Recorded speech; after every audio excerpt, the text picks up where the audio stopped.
प्यारे तलबा, आज हम उर्दू पढ़ेंगे। कौन सा सबक है? दूसरा सबक है उर्दू। दूसरे सबक उर्दू में जिसके लिखने वाले मुसन्निफ़ कौन है? डॉक्टर ज़ाकिर हुसैन। और पहला सबक में तो रिवीज़न आपको दिया गया था, और इसी तरह दूसरे सबक यानी उर्दू में डॉक्टर ज़ाकिर हुसैन का तारुफ़, मुसन्निफ़ का तारुफ़। इन्हों कौन है? मुसन्निफ़ है, शायर है, मुसन्निफ़। जो भी सबक लिखते हैं उनको मुसन्निफ़ कहा जाता है। इसी तरह मुसन्निफ़ का तारुफ़ पढ़ने के बाद तलबा क्या करना है, ये मैं एक बार अच्छी तरह पढ़ के सुनाती आप लोग, और से सुनने के बाद घर में याद करके मुझे स्लिप टेस्ट की तरह बगैर देख के लिख के फ़ोन के ज़रिए भेजना है। आ रहा ना समझ में? क्या करना है? डॉक्टर ज़ाकिर हुसैन का तारुफ़ मैं पढ़ाने के बाद आप लोग अच्छी तरह समझना, और आप लोग भी 1 से 4 मरतबा पढ़ के इनका तारुफ़ अपने अल्फाज में टेस्ट के तौर पर बगैर देख के लिख के भेजना है। ये रिवीज़न है आप लोगों का। दूसरा सवाल, मुसन्निफ़ कौन है? डॉक्टर ज़ाकिर हुसैन 1897 ईस्वी में हैदराबाद में पैदा हुए। डॉक्टर ज़ाकिर हुसैन 1897 में कहाँ पे पैदा हुए? हैदराबाद में। अपने अल्फाज में लिखना, ऐसा पढ़ने के बाद जैसा D2 है D2 नहीं लिख सकते। जहाँ हार्ड वर्ड्स है टिक करके क्या करना, 1 से 2 मरतबा पढ़ना वो हार्ड वर्ड्स को। लेकिन तुम लोग पढ़ने के बाद आप लोग जो समझ में आ रहा, क्या D2 एक के बाद एक लाइन भी नहीं, अपने अंदाज में भी इसको जुमले इधर का उधर करके भी अपने अल्फाज में लिख सकते तुलबा, लेकिन अच्छी तरह ज़ुबानी याद करना ज़रूरी है। 1897 ईस्वी में कहाँ पैदा? हैदराबाद में पैदा हुए। इनका आबाई वतन ख़ाइमगंज था। कौन सा था? ख़ाइमगंज। इनके वालिद वकालत के सिलसिले में हैदराबाद आए। क्या करें? इनके वालिद वकील की तालीम हासिल करने के लिए हैदराबाद आए, तो यहीं होकर रह गए। यहाँ पे हैदराबाद में तालीम हासिल करते करते इनके वालिद हैदराबाद में ही रह गए। ज़ाकिर साहब की इब्तदाई तालीम कहाँ पे हुई? गवर्नमेंट हाई स्कूल सुल्तान बाज़ार हैदराबाद में हुई। क्या करें नो? जो इनकी इब्तदाई तालीम स्कूल की सुल्तान बाज़ार हाई स्कूल में हासिल करे। इसके बाद इस्लामिया हाई स्कूल अटावा से मैट्रिक और अलीगढ़ से MA किया। क्या करें?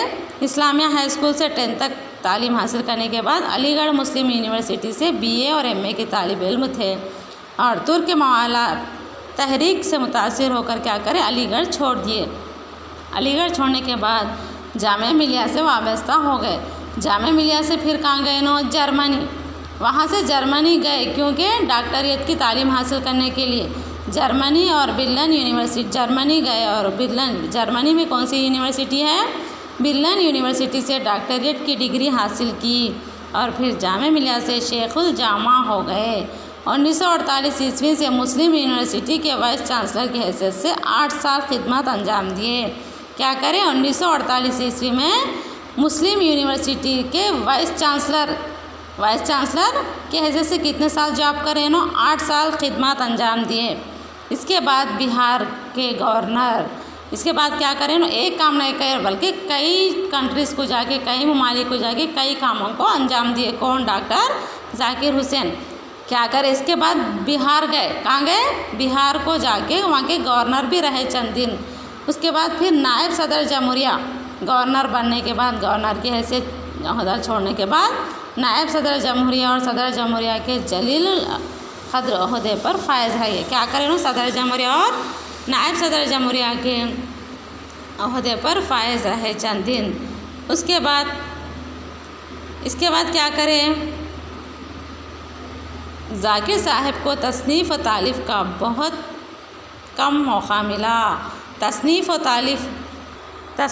तालीफ़ यानी मुताला कर, किताबों का मुताला करने का बहुत कम मौका मिला। बच्चों से इन्हें बहुत मोहब्बत थी। जो भी बच्चे रहते ना, छोटे मासूम बच्चों से बहुत मोहब्बत करते थे। बच्चों के लिए इन्होंने अबू खां की बकरी, बच्चों के लिए छोटे छोटे कहानियाँ और नज़मों को लिखे, जिसमें एक है अबू खां की बकरी, खरगोश और चूहा जैसी कहानियाँ लिखे, जो बहुत ही मशहूर है। इनका अंदाज़ तहरीर नहायत ही सादा, सलीस और आम फहम था।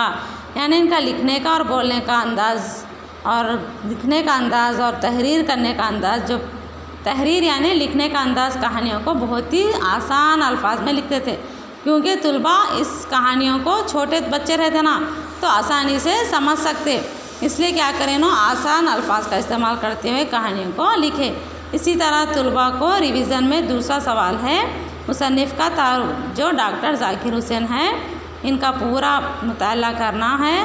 मुताला यानी अच्छी तरह पढ़ के स्लिप टेस्ट के तौर पर है, आप लोग बगैर देख के लिख के बताना रहता। इसी तरह आज हम इस हिस्से को मुकम्मल करेंगे।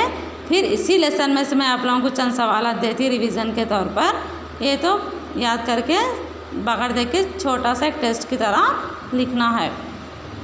इंशाल्लाह कल हम इसका अगला हिस्सा रिवीज़न में दिया जाता है।